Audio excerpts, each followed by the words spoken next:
Hey guys, welcome back to my YouTube channel. This is Neha and आज मैं आपको बताने वाली हूँ इस स्टोरी में अपनी स्टोरी बताने वाली हूँ नीट की। जो मेरी स्टोरी थी बहुत सारे बच्चों से मेरी स्टोरी थोड़ी सी डिफरेंट होगी। वो कैसे होगी वो भी मैं बताती हूँ। 2020 में मैंने 10th क्लास के बोर्ड एग्जामिनेशन दिए थे एंड बोर्ड एग्जामिनेशन देने के बाद सबसे मेन चीज़ आती है सब्जेक्ट चूज़ करना। तो जैसे कि मेरा बचपन से जो सपना था उसके लिए मैंने आर्ट्स चूज़ किया था कि आर्ट्स चूज़ करके appear in UPSC. But I thought कि है ना, मैंने बुक्स भी परचेज कर दी थी एंड आफ्टर 6 मंथ आई रीटेड। फिर मुझे रियलाइज हुआ कि अगर यूपीएससी नहीं होगा तो पीपल क्या कहेंगे, इसलिए फिर मैंने अपना सब्जेक्ट चेंज कर लिया। आज 6 मंथ मेरे वेस्ट हो चुके थे। 11th की जब नवंबर दिसंबर लास्ट टाइम आ गया था तो दिसंबर के टाइम पर मैंने 11th का स्टार्ट किया। 11th का पूरा मंथ मैंने उसी में यूज किया। मतलब 11th क्लास का जाना था नवंबर दिसंबर जनवरी फरवरी 4 मंथ ही थे 11th कंप्लीट करने के लिए। After that I read all the books. मेरे को इंटेंशन नहीं था कि मेरे को अभी भी नीट एग्जाम देना है या फिर मैं क्लियर माइंडेड थी कि नीट होता क्या है मुझे खुद ही नहीं पता था। मुझे लगता था नीट में तो बायो सब्जेक्ट ही आता है, फिजिक्स केमिस्ट्री नहीं आती है। तो फिर इसके बाद मुझे 12th के मतलब 11th का जब एंडिंग सेशन था जनवरी फरवरी, तो मेरे 11th स्टार्ट हो चुका था में और मैं जनवरी फरवरी में जब लास्ट मंथ 11th की एग्जामिनेशन होते हैं तो मैंने थोड़ा बहुत पढ़ रखा था। फिजिक्स वाला क्या पांडे सर हैं, उनसे मैंने वीडियो देख रखे थे सारे फिजिक्स एंड केमिस्ट्री के। और बायो उस टाइम मेरा कुछ अच्छा खासा था नहीं, तो है ना बायो तो फिर थ्योरी होता है, तो थ्योरी थोड़ा बहुत पढ़ के मैंने एग्जामिनेशन दिए 11th के। पर फिर उसके बाद मैंने माइंड सेट बना लिया कि यार नहीं निकालना है तो नीट ही निकालना है। तो 12th जब एग्जामिनेशन 11th की थी उसी के साथ मैंने 12th का कुछ सिलेबस कंप्लीट करना स्टार्ट कर दिया, क्योंकि मेरा वैसे भी पहले से ही पेंडिंग हो रखा था सब कुछ।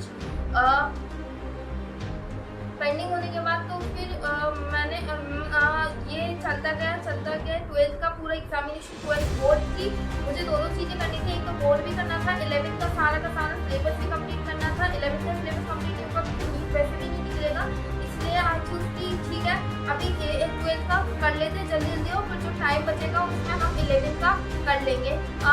बहुत टाइम बीत गया। मतलब मैंने बहुत अच्छी पढ़ाई की थी। मैंने कोई कोचिंग नहीं ली थी, ऑनलाइन ही मैंने पढ़ाई की थी, घर पर बैठ के ही पढ़ाई की थी। पर इसका मुझे एक ही डिसएडवांटेज हुआ, वो हुआ कि है ना मेरे प्रॉपर टेस्ट नहीं हो पाते थे उस टाइम पे। 12th के टाइम पे टेस्ट नहीं हो पाते थे, जैसे कोचिंग में टेस्ट होते हैं रेगुलर बेस पर, तो मेरे टेस्ट नहीं हो पाते थे। पढ़ाई होती थी, हाँ मैं अपने मतलब सिंसियरिटी से अपने लेक्चर ले लेती थी, बट टेस्ट उतने नहीं हो पाते थे, उतने फोकस नहीं हो पाते थे। एक ही एडवांटेज ये था कि मुझे ना बोर्ड पर मैं थोड़ा फोकस कम दे रही थी, क्योंकि मुझे पता था कि नीट निकल जाएगी तो बोर्ड का जो परसेंटेज है वो कोई मायने नहीं रखेगा। तो इस वजह से मैंने जो बोर्ड की एग्जाम थे वो भी इसी तरीके ऐसे ही रेडिएट में मतलब ऐसे ही मतलब कि है ना एग्जाम होता था, उसमें वेकेशन छुट्टी होती थी बीच बीच में, तो उसमें भी मैं है ना अपना नीट का क्वेश्चन सॉल्व करती थी, पीवाईक्यू सॉल्व करती थी। फिजिक्स केमिस्ट्री जो भी मेरे वीक सब्जेक्ट होते थे उनको मैं पकड़ती थी। और इसके बाद मेरे ना 12th बोर्ड में भी उसकी वजह से नीट की वजह से मेरे कम मार्क्स बने थे। 12th बोर्ड एग्जाम खत्म होने के बाद 1 महीना मिलता है, इसके बाद एग्जाम स्टार्ट हो जाता है नीट का। तो नीट का एग्जाम जो था 2022 में 17 जुलाई को था एंड डेट 17 जुलाई को मैंने एग्जाम देने के 1 महीने पहले मैंने अपनी बहुत मेहनत करके मैंने मतलब सुबह शाम में पढ़ती थी एग्जाम के लिए, और फिर बाद में ना सारे क्वेश्चन सॉल्व डाउट करती थी, सब कुछ करती थी। इसके बाद मैंने एग्जाम डे आया, एग्जाम देने गई एंड एग्जाम देने के बाद मुझे भी लगा कि हाँ मेरा सिलेक्शन हो जाएगा, क्योंकि जो मैंने पढ़ रखा था वही सब आया है। पर जब मैंने आंसर की मैच की 2 महीने बाद, मैंने उसी दिन मैच नहीं की थी, मैंने 2 महीने बाद मैच की थी। मुझे लग रहा था कि मेरा सिलेक्शन हो जाएगा, पर उसकी वजह से मेरे कट ऑफ से कम मार्क्स बन रहे थे, 10 मार्क्स कम बन रहे थे। तो फिर मैं बहुत टूट चुकी थी, टूट इन द सेंस कि मुझे रोना भी आता था कि मैंने इतनी मेहनत की, पूरे एक साल मैंने बहुत मेहनत की थी। मतलब मुझे पता है वो फेज इस तरीके का फेज था मेरे लिए, जब मैं सिर्फ एक वो जो ना डिप्रेशन वाला फेज होता है ना आपका, कि है ना मतलब जब एग्जाम देख रहा हो आप पूरी शिद्दत से लेके आओ और उसका बाद आपको रिजल्ट ना मिले, तो वो वाला जो फेज होता है मतलब उसको झेलना ही बहुत मुश्किल होता है। मुश्किल इन द सेंस कि आप अगर उस टाइम पे मैं किताबें भी खोलकर देखती थी ना, या सोचती थी कि चलो एक बार ट्राई कर लेते, तो मुझे अपने आप से लगता था यार ये मुझमें नहीं होगा, अब तो हो ही नहीं सकता है दोबारा। पर 1 महीने तक मैं बहुत रोई भी थी उस चीज़ के लिए, एग्जाम के लिए, कि मेरे कम मार्क्स आए, मेरा सिलेक्शन नहीं हुआ, या फिर मैं कुछ करने लायक नहीं हूँ। डॉक्टर तो मैं पैसे बोलती थी मैं कि डॉक्टर बन जाऊँगी, मतलब यूपीएससी नहीं निकला तो डॉक्टर तो बन ही जाऊँगी। पर फिर मुझे लगा था कि नहीं यार मेरा सिलेक्शन मतलब मेरा कुछ नहीं हो सकता दुनिया में। पर थोड़ा बहुत मतलब मेरे पेरेंट्स सपोर्ट किया कि नहीं तुम ना एक ये तुम्हारा बिना कोचिंग के ट्रायल था और इतना बिना कोचिंग के तुमने जब इतने मार्क्स ले लिए तो फिर इसका मतलब है ना तुम थोड़ा और ट्राई करोगी और वैसे भी 10-15 मार्क्स का अंतर पड़ रहा है, एक साल में तुम है ना उसको कर सकती हो। और MBBS बहुत बड़ी डिग्री होती है, मतलब डॉक्टर का टैग लग जाएगा तुम्हारा पूरी जिंदगी भर। वो जो मोटिवेशन था ना वो मेरे लिए बहुत ज़्यादा मोटिवेशन था। तो मैंने मतलब खत्म ही होने वाला था अक्टूबर, हाँ अक्टूबर सितंबर में जब गणेश चतुर्थी होती उसके बाद आई स्टार्टेड कि चलो ठीक है नीट की प्रिपरेशन फिर से शुरू करते हैं। आई थॉट कि चलो ठीक है एक और बार एक ट्राई और देते हैं। वैसे भी लोग तो 5 ड्रॉप ले लेते हैं और मैं तो सिर्फ फर्स्ट एक ही ड्रॉप ले रही हूँ। तो फिर मैंने मतलब मेरा मन तो नहीं लगा था पढ़ाई करने में कि यार मैं फिर से पढूं। एक चीज़ जब हम कोई चीज़ पढ़ लेते हैं तो दोबारा उसको पढ़ने का या टच करने का भी मन नहीं करता। अब जब हम नई चीज़ सीखते हैं, नई चीज़ पढ़ते हैं तो हमारे अंदर एक एक्साइटमेंट लेवल अच्छा होता है, अलग ही होता है कि यार वाह नई चीज़ सीखने को मिलेगी। पर उस टाइम मेरे लिए ऐसा कुछ नहीं था। और बहुत मतलब कनेक्शन टूट गए थे सबके सब, दोस्तों से दोस्ती तक नहीं और कोई भी अकाउंट नहीं, सोशल मीडिया अकाउंट ही सारे लॉग आउट कर दिए थे। और उसी बीच मतलब है ना जब मेरा पेपर खत्म हुआ था जुलाई में, 17 जुलाई के बाद, तो फिर है ना मैंने फ़ोन भी ले लिया था, खरीद लिया कि अब मेरा सिलेक्शन हो जाएगा तो मैं फ़ोन ले लेती हूँ। फ़ोन लेने के बाद मैंने सारे ऐप डाउनलोड भी किए थे। एंड जब मुझे पता चला कि नहीं मेरा सिलेक्शन नहीं हो रहा है तो फिर मैंने सारे के सारे अनइंस्टॉल किए।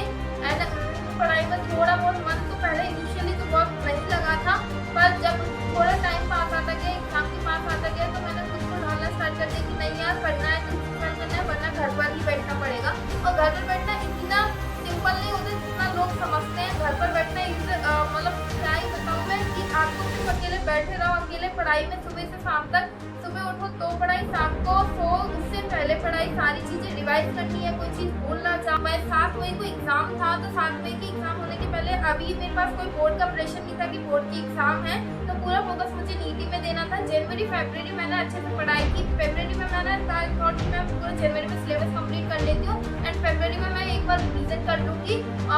पर सडनली क्या हुआ कि मार्च में मैं अचानक से पूरी मार्च के लिए बीमार हो गई। मतलब 1 मार्च से बीमार हो गई, 30 मार्च तक पूरे बेड पे ही डली रही।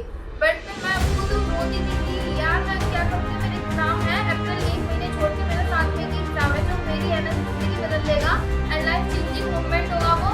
पर मैं यहाँ पे बेड पे लेटी हूँ और 21 लाख बच्चे प्रिपेयरिंग कर रहे हैं, उसमें मेरा नंबर कहाँ से आएगा। मैं 1 महीने के लिए बिल्कुल बेड रेस्ट हो गई थी। मतलब मुझे उस टाइम पे कोई वायरल चल रहा था, मतलब अभी की बात है मार्च की, जब वायरल चल रहा था तो वही वायरल फीवर मुझे हुआ था। एंड 30 दिन के लिए मैं इस तरीके से आना बेड पर रेस्ट हो गई थी कि मैं कुछ भी पढ़ नहीं सकती थी, कुछ खाना पीना भी बहुत मुश्किल से होता था। तो इस वजह से आना फिर मेरा पूरा मार्च का इसी तरीके से निकल गया। एंड मैंने मुझे ना बस मम्मी ने एक लाइन बोली थी कि है ना मतलब तू डॉक्टर बन जाएगी तो तेरी जिंदगी भी सुधर जाएगी और मतलब तुझे ये रिस्पेक्ट तो मिलेगी ना, तो लड़के और लड़कियों की होती वो रिस्पेक्ट मिलेगी। तो फिर है ना बाद में मैंने अपनी है ना अप्रैल जब मार्च पूरा खत्म हो गया एंड देन अप्रैल में आया तो अप्रैल में मैंने है ना पूरा मतलब मैंने जितना भी मुझको हो सका सुबह शाम मैंने पढ़ाई की, रिवाइज किया सारे के सारे। मेरा बहुत सारा सिलेबस कंप्लीट हो चुका था पहले से, बस टेस्ट बचे हुए थे। तो पूरे अप्रैल मैंने टेस्ट दिए, 30 दिन पूरे टेस्ट दिए। मतलब सुबह देती थी मैं, एक शाम को देती थी और बीच में मैं पूरी अपनी स्टडी करती थी। मतलब जो भी मेरा क्वेश्चन गलत होते थे उनको देखती थी, रिवीजन करती थी मल्टीपल टाइम्स। और इनऑर्गेनिक बायो का है ना मल्टीपल टाइम्स रिवीजन यानी कि चैप्टर्स को है ना रीड करती थी, क्योंकि वो ना थोड़े दिन बाद भूल जाते हैं। हम थोड़ा पढ़ो ना तो उसको भूल जाते हैं। अगर जैसे कोई चैप्टर अभी पढ़ लिया हमने और फिर उसको मेरा 7 मई का दिन आता है एग्जाम डे। 7 मई को बहुत गर्मी थी उस दिन, तो मैं अपने एग्जाम डे में गई, वो 3 घंटे अपने एग्जाम में मतलब जितना मुझे आता था उतना सब कुछ लिखा। सबसे पहले मैंने बायो से स्टार्ट किया, बायो मैंने कंप्लीट की। केमिस्ट्री से स्टार्ट किया, केमिस्ट्री की बहुत थोड़ा मॉडरेट लेवल का आया था इस बार 2023 का। तो मुझमें पीछे के कोई क्वेश्चन बने नहीं, 2-3 क्वेश्चन बने नहीं। एंड मेरा दिमाग बहुत सटक गया कि यार अब क्या होगा, अब तो मेरा पेपर गया। फिजिक्स में मुझे लगने लगा था कि अगर केमिस्ट्री नहीं बनी है तो फिजिक्स तो वही डब्बा गुड़ करनी है मुझे। और बायो में थोड़ा सा बहुत कर भी लूँ, अगर अच्छा 340+ भी लेकर आ रहा हूँ तब भी मेरा कुछ नहीं होने वाला, मुझे कोई कॉलेज अलॉट नहीं होगा। मैंने थोड़ा सा रेस्ट किया, पानी पिया 15 मिनट तक, फिर टाइम देखा कि मेरे पास 1.5 घंटे टाइम थे। एंड 1.5 घंटे में मैं अपना है ना फर्स्ट क्वेश्चन से करती